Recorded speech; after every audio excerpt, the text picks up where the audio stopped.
Channel. Today I'm going to show you how to select text using keyboard shortcuts. For that you have to follow my instructions very carefully.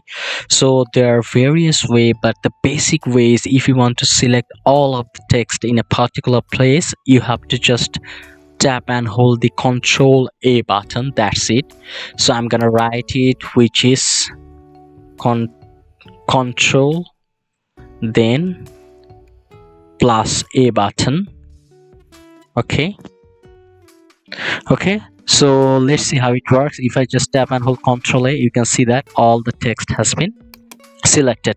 Another thing is that you can just type Control Shift and upward and downward button. You can just type anything like Control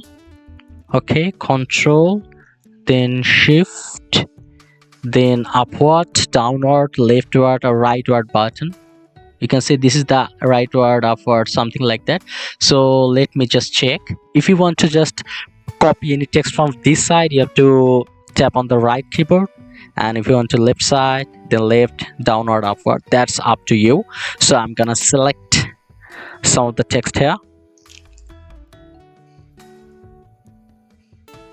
You can see that whenever I was typing the right side one time, it is selecting some of the things, then again typing another time, then it is selecting the next one. This is how you can do it, and that's all it. And if this tutorial helped you, like this video, and don't forget to subscribe to my channel. See you in the next one.